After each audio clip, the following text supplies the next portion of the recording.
Vamos abrir as nossas Bíblias, ainda em pé como estamos, no primeiro livro dos Reis, capítulo 19. Primeiro livro dos Reis, capítulo 19, leremos os versículos de 1 a 18. Das Bíblias que estão disponíveis aí nos bancos, está a página 257 do Velho Testamento. Se há alguém pertinho de você sem a Bíblia, compartilhe, para que possa acompanhar a leitura. Primeiro livro dos Reis, capítulo 19, versículos de 1 a 18. Acabe fez saber a Jezabel tudo quanto Elias havia feito e como matara todos os profetas à espada. Então Jezabel mandou um mensageiro a Elias a dizer-lhe: façam-me os deuses como lhes aprouver, se amanhã, a estas horas, não fizer eu a tua vida como fizeste a cada um deles. Temendo, pois, Elias, levantou-se e, para salvar a sua vida, se foi e chegou a Berseba, que pertence a Judá, e ali deixou seu moço. Ele mesmo, porém, se foi ao deserto, caminho de um dia, e veio e se assentou debaixo de um zimbro, e pediu para si a morte, e disse: basta, toma agora, ó Senhor, a minha alma, pois não sou melhor do que meus pais. Deitou-se e dormiu debaixo do zimbro. Eis que um anjo o tocou e lhe disse: levanta-te e come. Olhou ele e viu, junto à cabeceira, um pão cozido sobre pedras em brasa e uma botija de água. Comeu, bebeu e tornou a dormir. Voltou segunda vez o anjo do Senhor, tocou-o e lhe disse: levanta-te e come, porque o caminho te será sobremodo longo. Levantou-se, pois, comeu e bebeu, e com a força daquela comida caminhou 40 dias e 40 noites até Horebe, o monte de Deus. Ali entrou numa caverna, onde passou a noite, e eis que lhe veio a palavra do Senhor e lhe disse: que fazes aqui, Elias? Ele respondeu: tenho sido zeloso pelo Senhor, Deus dos exércitos, porque os filhos de Israel deixaram a tua aliança, derribaram os teus altares e mataram os teus profetas à espada, e eu fiquei só, e procuram tirar minha vida. Disse-lhe Deus: sai e põe-te neste monte perante o Senhor. Eis que passava o Senhor, e um grande e forte vento fendia os montes e despedaçava as penhas diante do Senhor. Porém o Senhor não estava no vento. Depois do vento, um terremoto, mas o Senhor não estava no terremoto.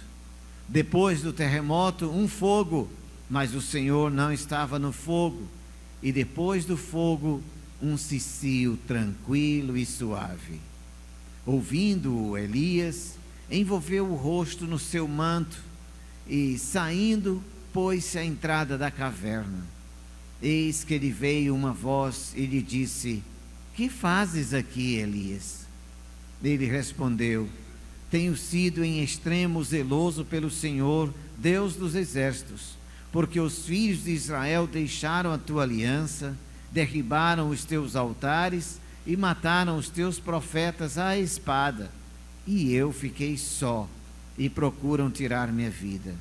Disse-lhe o Senhor: vai, volta ao teu caminho para o deserto de Damasco, e em chegando lá, unge a Azael, rei sobre a Síria. A Jeú, filho de Ninsi, ungirás rei sobre Israel. E também Eliseu, filho de Safate, de Abel-Meolá, ungirás profeta em teu lugar.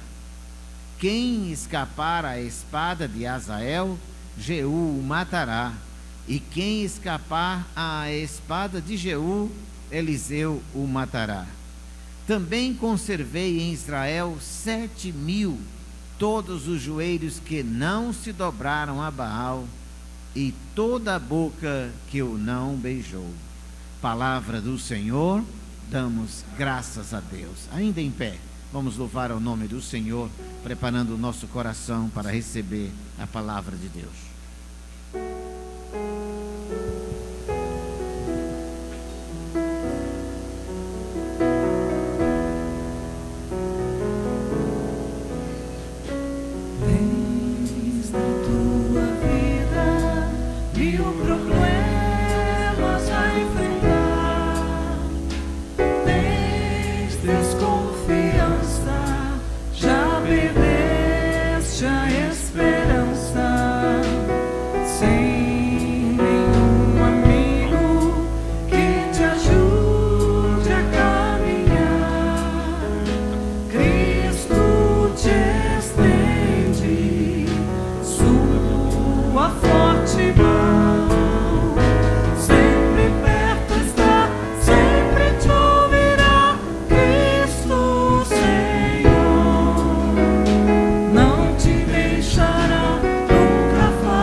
Amém. Podem sentar.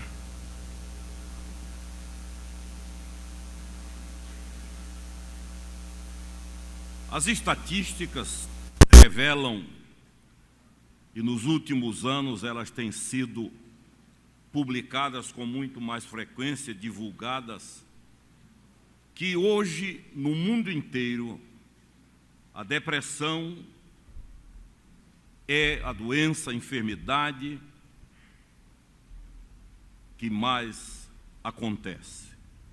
A segunda.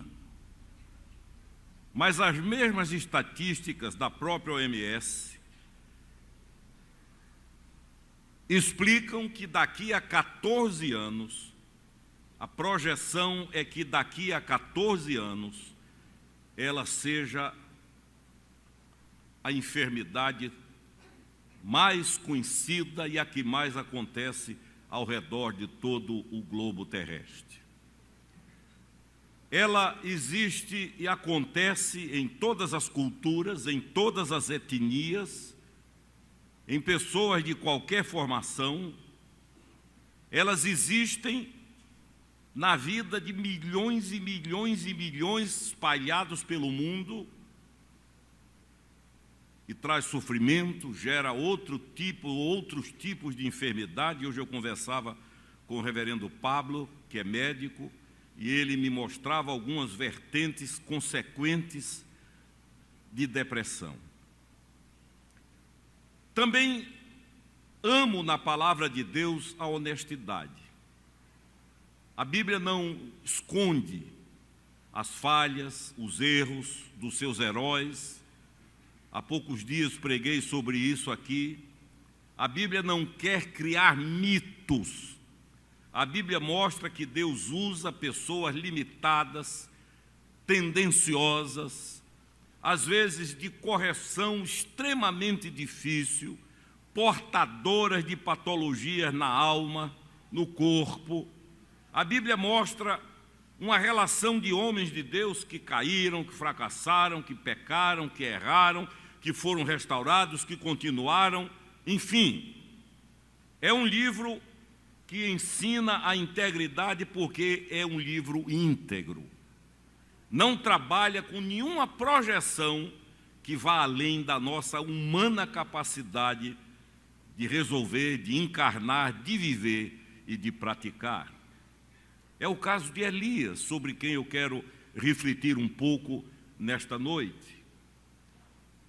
Para os judeus, há dois homens no Antigo Testamento que resumem a Bíblia. A Bíblia dos judeus, o que nós chamamos de Bíblia, para eles é o Antigo Testamento, a Antiga Aliança. Há dois que resumem tudo, que sintetizam.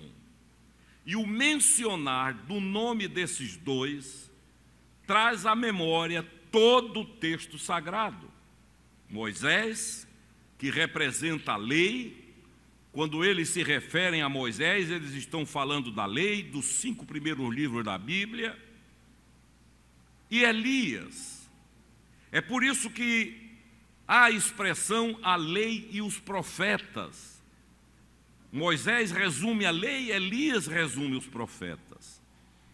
Quando houve a transfiguração, possivelmente no Monte Tabor, não há certeza quanto ao lugar exato, Pedro estava deslumbrado, primeiro dormiu muito, mas depois acordou, e com o que viu ele deslumbrou-se, e ele mostra que ali estavam o Senhor Jesus, ali estava Moisés e ali estava Elias.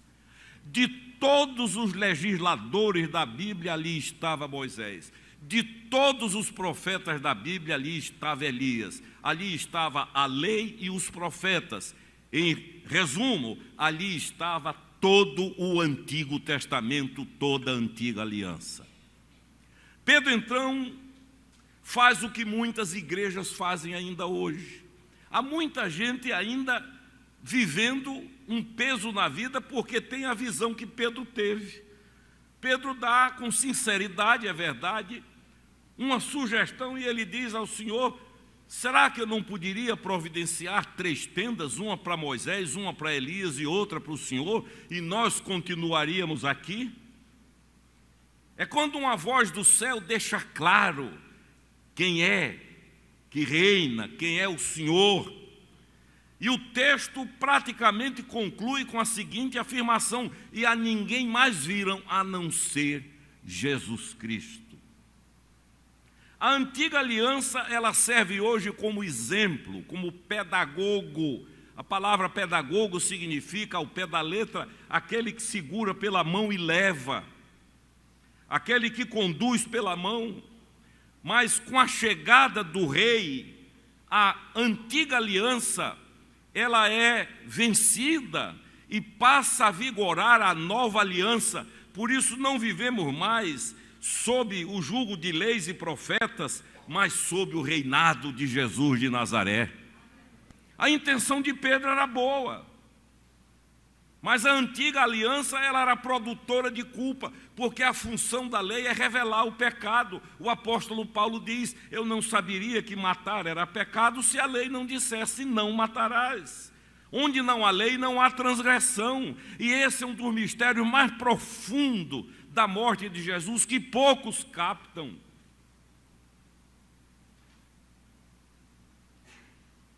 E Elias, profeta. Elias viveu numa circunstância difícil da nação. No passado, Alvin Toffler, o americano que escreveu o livro A Terceira Onda, ele deixa isso claro. O que ele chama de primeira onda ou primeira revolução foram os séculos em que as nações sobreviveram da agricultura, do campo. a economia das nações repousava no campo, ou na plantação, ou na criação, ou na agricultura, ou na pecuária. Isso fazia com que elas dependessem integralmente das chuvas. O pior flagelo que poderia acontecer era a seca. Não haviam os recursos que nós conhecemos hoje. Quando as secas se prolongavam, a economia despencava. E durante 7 anos não choveu em Israel. E vocês podem imaginar o caos econômico, social, político e espiritual.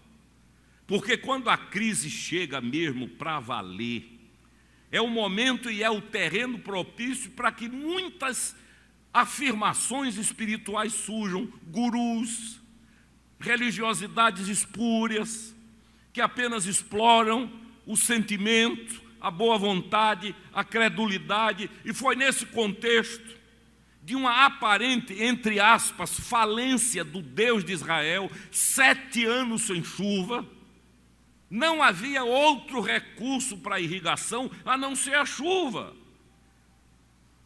que o sincretismo, a mistura começou a aparecer. E logo das bandas do Oriente apareceram os divulgadores de uma espiritualidade que adorava uma divindade chamada Baal ou Baal. A palavra Baal, ao pé da letra, significa o Deus do sol, a maior luminosidade, o rei. Mas Baal também era ligado de forma muito pessoal à fertilidade, à produtividade. De modo que os adoradores de Baal começaram a introduzir sutilmente entre o povo de Israel a ideia de que Baal poderia ajudá-lo, já que Jeová não estava fazendo nada.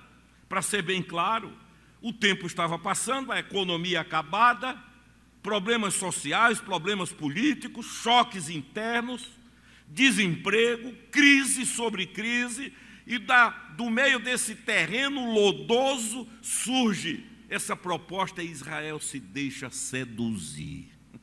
É por isso que na Bíblia a palavra adultério tem muito mais a ver com traição espiritual do que humana. Se você estudar o Antigo Testamento, você vai ver que a incidência era muito mais espiritual, mas isso é outro assunto. É aí que Deus começa a tomar as providências e levanta o profeta Elias. Essa figura solitária, essa figura única no Antigo Testamento, o maior de todos os profetas. Vocês lembram que quando João Batista apareceu batizando no Rio Jordão, alguns disseram que era Elias que havia voltado? Vocês lembram quando Jesus pergunta a Pedro: e vocês, quem dizem que eu sou? Um dos que foi citado foi Elias. Elias e Moisés eram o top da fé, da revelação. E agora, diante da crise, a nação se prostitui, porque a prestação de cultos a outras divindades na Bíblia é chamada de prostituição. A gente apenas carnaliza, mas é também espiritual. Eles começaram a fazer apelos, ofertas, oferendas, pedidos, votos, alianças, compromissos com Baal. E é nesse contexto que acontece o que narra o capítulo 18, o antecedente do que foi lido. Monte Carmelo, quem já foi a Israel comigo, sempre que nós vamos, visitamos o Monte Carmelo, um lugar lindo, vendo toda a Baía de Haifa, um dos lugares mais bonitos do país.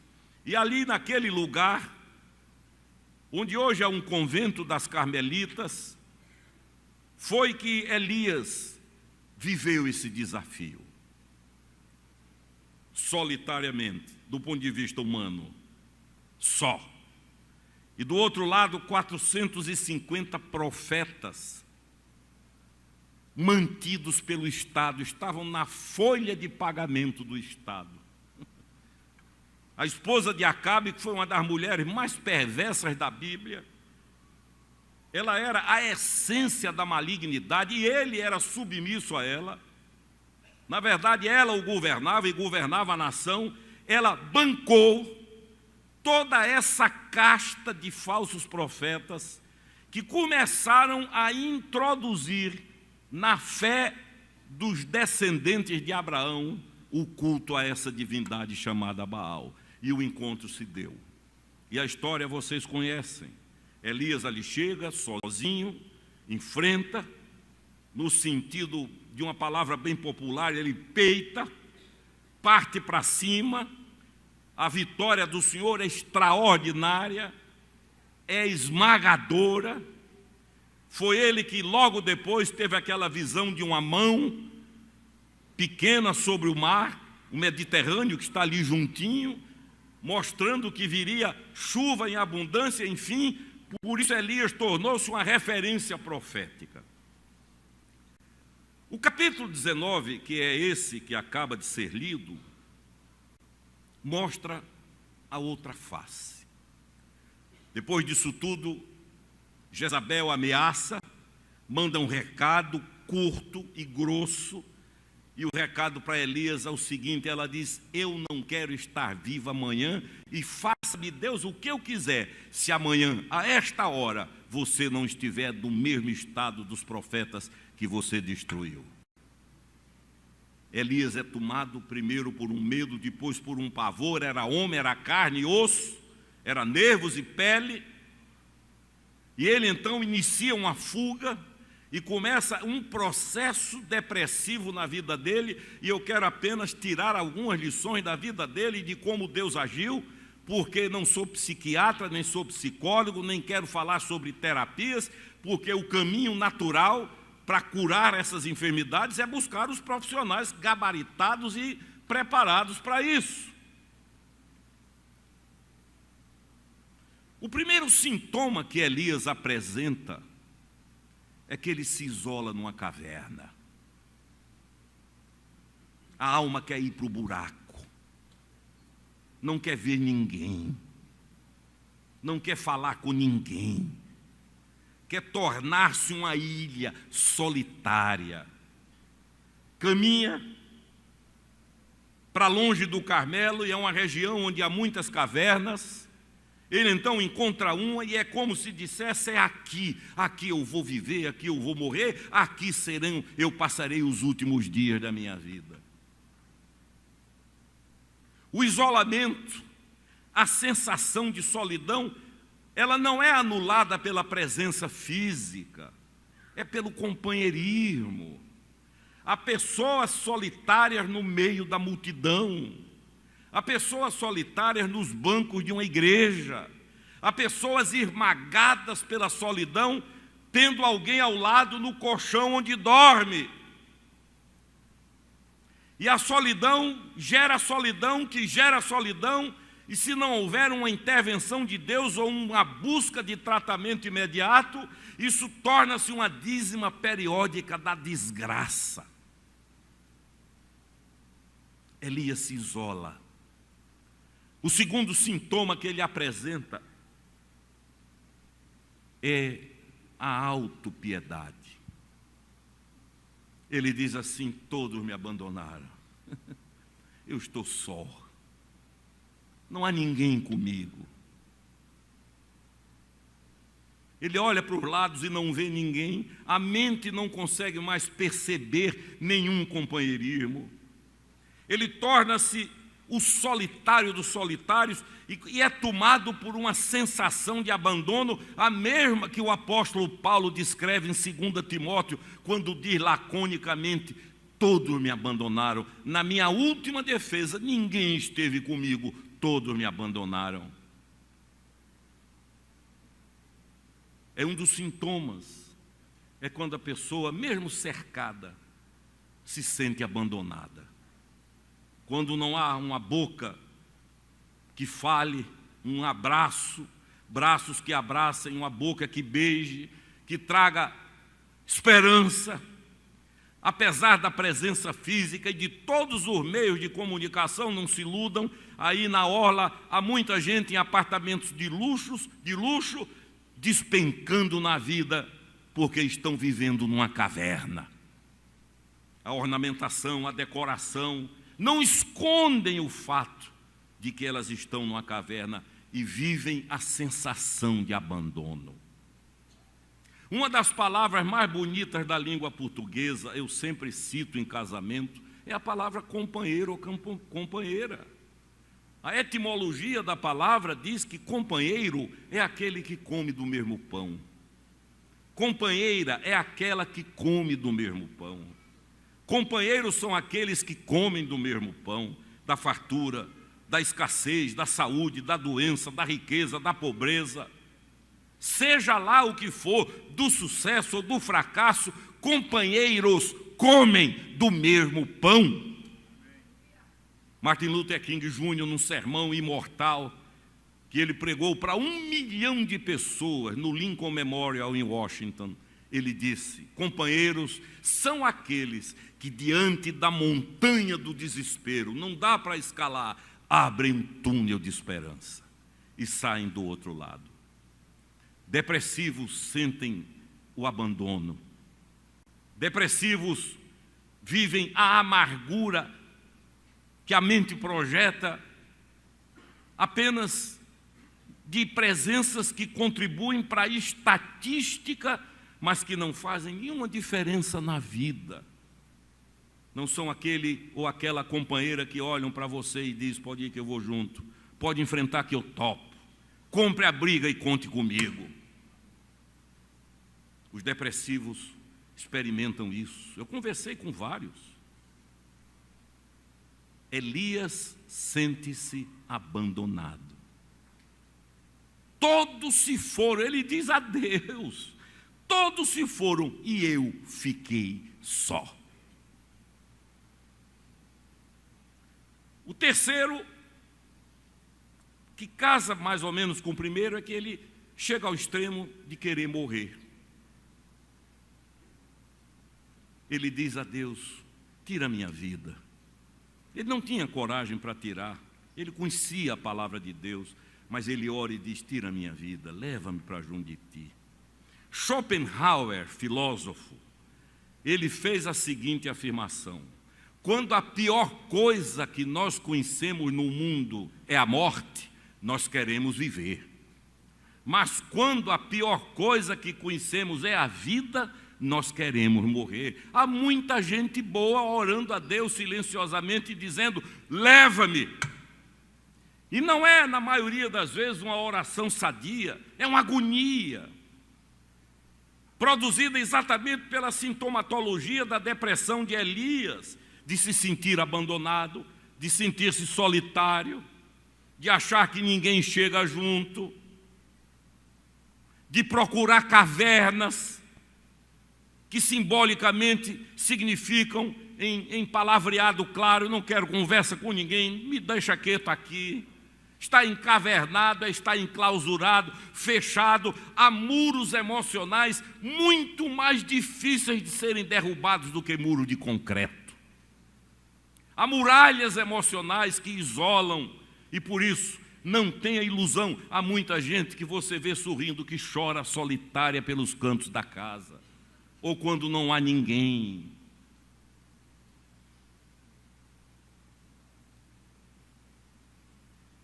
São os sintomas. Há um pastor que eu conheço, e muitos de vocês conhecem, um homem de Deus, com um ministério maravilhoso, com frutos tremendos, que um dia, conversando comigo, disse: Alexandre, eu vivi uma depressão. Eu, na minha cama, deitado, a porta aberta, eu vi a mesa com o almoço posto e não tinha coragem para ir almoçar. Explicou-me aqueles dias da sua vida e disse-me assim: eu não desejaria para o meu maior inimigo. Foi curado, graças a Deus.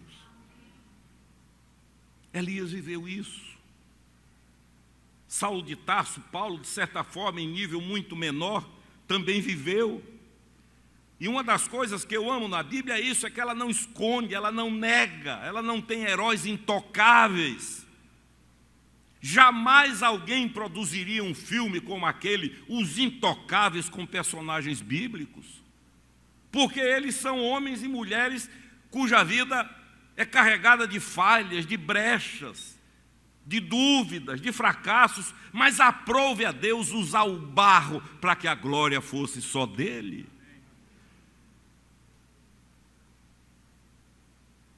Aí Deus começa o processo de tratamento de Elias. A primeira coisa que eu acho extraordinária é que a Bíblia diz que Deus chega num vento suave.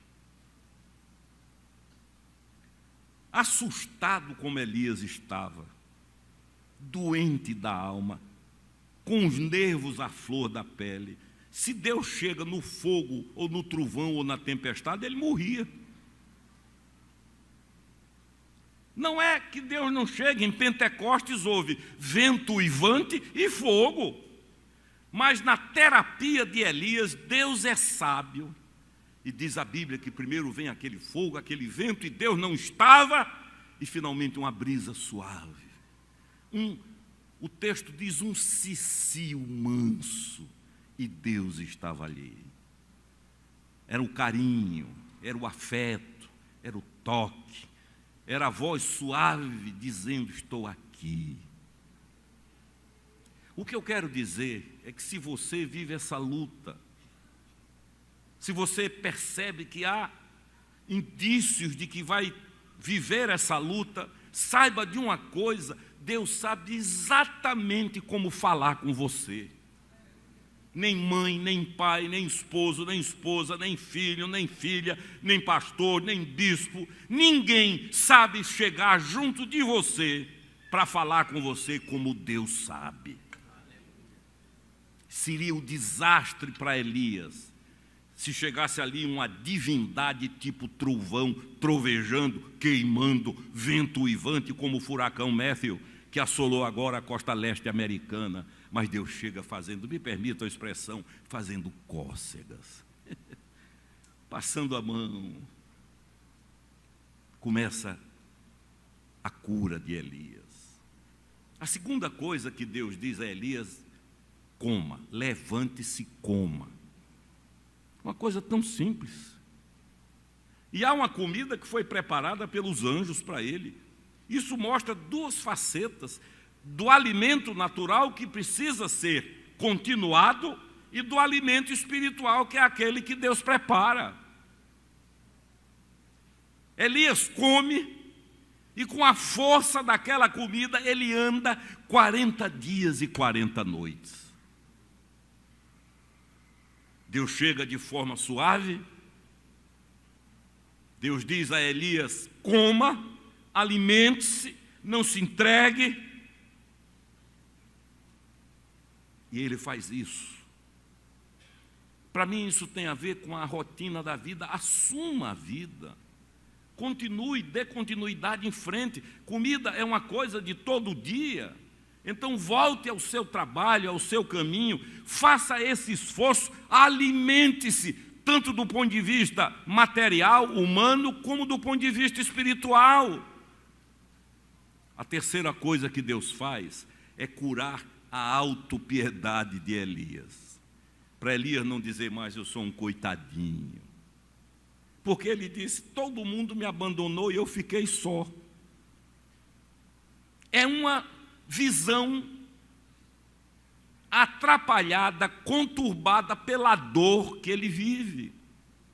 Deus então diz a Elias, olha aqui menino, há 7.000 em Israel que não dobraram seus joelhos. Você não está só coisa nenhuma. Primeiro, eu estou aqui.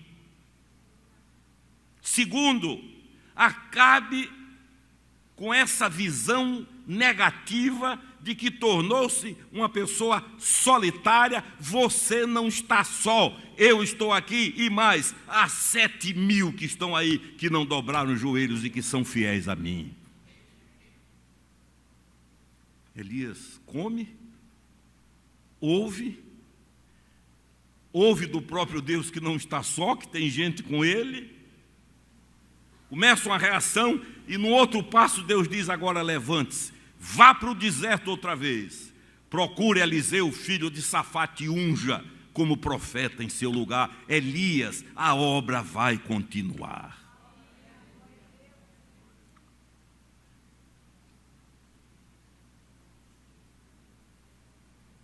Um dos maiores pregadores do século XVIII foi Charles Spurgeon, muito conhecido de irmãos que têm o devocionário, que leem.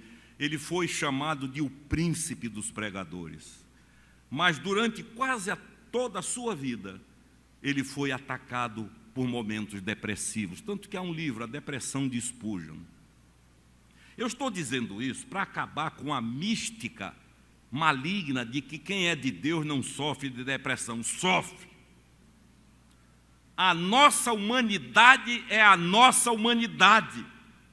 Servos de Deus sofrem de doenças emocionais, de doenças físicas, de doenças espirituais. Somos sujeitos à doença. Agora, maior do que todas elas é o Deus a quem servimos. Pronto. Quando essa visão se instala e essa certeza toma conta do coração, as coisas acontecem muito bem na nossa vida. E concluindo quase, escute aqui. Elias, que não queria comer, foi para uma caverna, pediu para morrer, retoma o ministério, unge Eliseu, e é o único indivíduo na Bíblia que, não sendo Cinderela, vai para o céu numa carruagem de fogo. Era como se Deus dissesse: quer morrer? Então vai ser em grande estilo.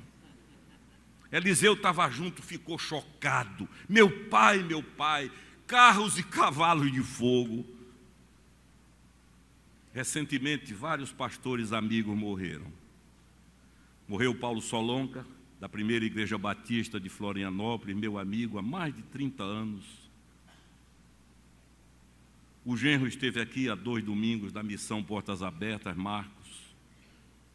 Deus levou Edson Queiroz, querido. Carmen tem uma verdadeira admiração por Rutinha, a esposa dele. Levou Enéas Tonini, uma das maiores referências que eu tenho, um apóstolo do Senhor, não no sentido de título, como estão banalizando.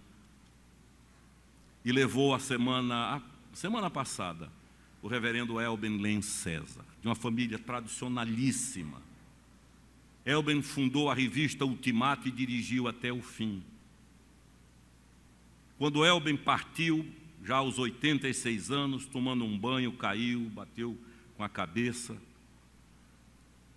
Marcelo Gualberto, pastor, líder da Mocidade para Cristo, e um grande amigo, tinha agendado para vir aqui, mas em razão de um problema não pôde, mas vem, bem-humorado como ele só. Quando ele ora por alguém, ele diz: Senhor, abençoa do cabelinho até o dedo do pé. Ele escreveu um texto sobre Elben. Marcelo mora em Belo Horizonte e Elben morava em Viçosa, mas morreu em Belo Horizonte. E o título do texto que ele escreveu foi O Resgate do Soldado Elben. E ele conta o rebuliço, quando o Senhor disse: vão buscar Elben, está na hora. E diz Marcelo, evidentemente na imaginação fecunda, que um grupo disse: nós podemos ir. Disse: não, quem vai é meu filho. Selem um cavalo branco. E aquele que tem na coxa escrito Rei dos Reis e Senhor dos Senhores é quem vai buscar Elben. E ele descreve de uma forma linda como Elben chega no céu. E conclui dizendo assim, que agora Elben mora numa casa, numa mansão, com a placa Casa do Matuto Mineiro, que era como ele gostava de ser chamado.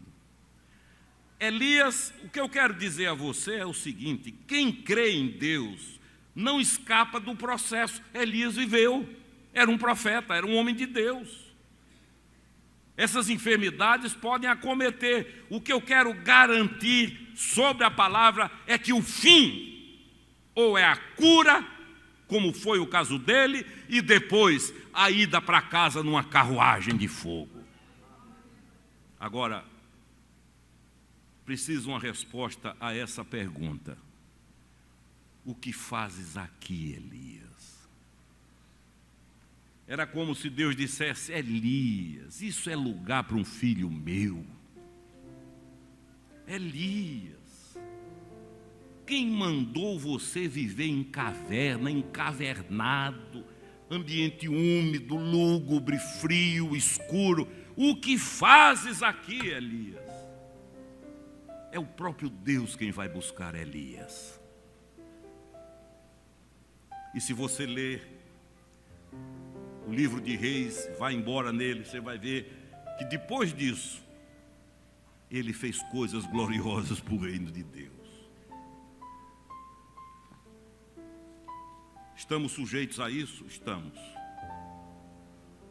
O mundo que nós construímos gera isso? Gera. Como diz o Caio, ironicamente, o que criamos para facilitar a vida é o que está nos matando. Agora, sabe qual é o fim? Você crê em Deus? Diga amém. Quando forem visitar você na caverna, um amigo, uma amiga, até um pastor, se eu vou lá visitar fulano, fulana na caverna, vai dar de cara com a placa deste tamanho escrita, mudou-se. Deus nos abençoe. Amém.